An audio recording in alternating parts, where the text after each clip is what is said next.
Salut, moi c'est Adèle. Salut, moi c'est Océane. Du coup, moi c'est Paul Chéneau et je suis mentor depuis maintenant 2 ans.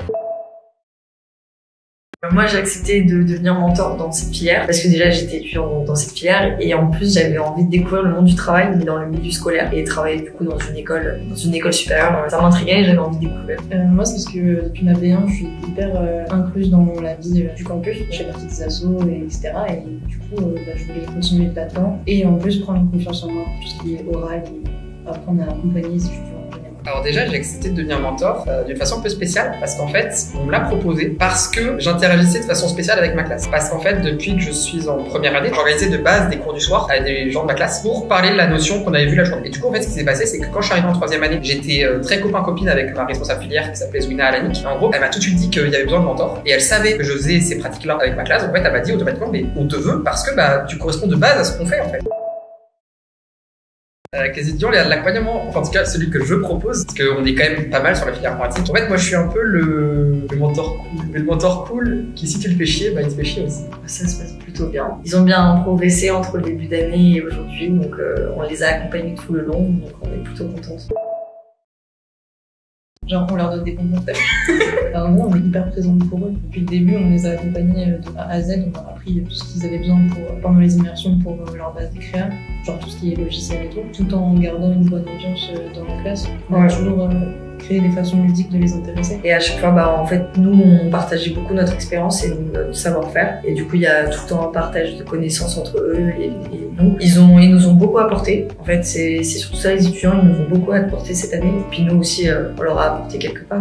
Je suis quelqu'un qui est déjà très bon à expliquer les choses et en prise de parole à l'oral, je pense que je suis plutôt pas mauvais. De toutes mes expériences passées, genre j'ai vraiment beaucoup appris à parler à l'oral et à y trouver des bons mots, je trouve ça super important. Et ensuite, pour la filière informatique, en soi, c'est une filière qui t'apprend tout ce que tu as besoin vraiment pour le taf, mais tu t'en rends pas compte.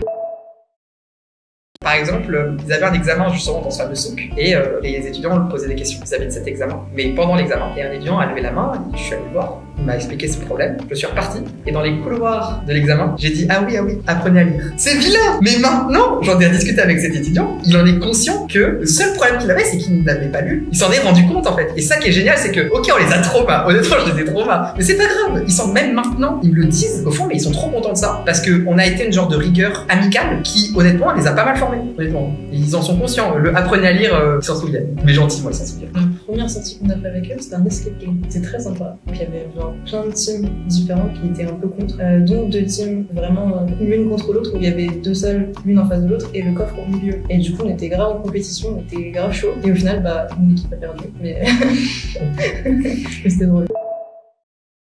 Je pense qu'il faut, l'aspect technique est important, mais je pense qu'il faut aussi être capable de communiquer mais bien aux gens. Parce que quand on est mentor en informatique, et que je pense dans n'importe quelle filière, on s'occupe beaucoup des premières et deuxièmes années. Et les premières et deuxièmes années sont des profils qui peuvent venir de partout. C'est-à-dire que les premières années, avant, elles peuvent venir du bac, elles peuvent avoir fait une autre formation, d'un autre cursus. Avant, elles peuvent avoir fait n'importe quoi. Et en fait, ce qu'on se passe, c'est qu'en première année, on a plein de profils différents, qui ont eu des vocabulaires différents pour communiquer, qui ont vu des choses différentes, qui ont des méthodes de fonctionner ça différentes. Et je trouve qu'un bon mentor, c'est quelqu'un qui, malgré le fait que son auditoire est varié, arrive à transmettre les informations de la façon la plus simple et la plus concrète. On est censé être capable de expliquer, de la même qualité d'information, on est censé leur transmettre la même qualité d'information. Et ça, cette qualité d'information, pour pouvoir la transmettre au mieux, c'est une compétence en soi. C'est savoir communiquer aux gens et savoir comment transmettre les choses, comment adapter son vocabulaire, son langage, etc. Toutes ces choses-là, pour moi, c'est des compétences ultra importantes pour un mentor.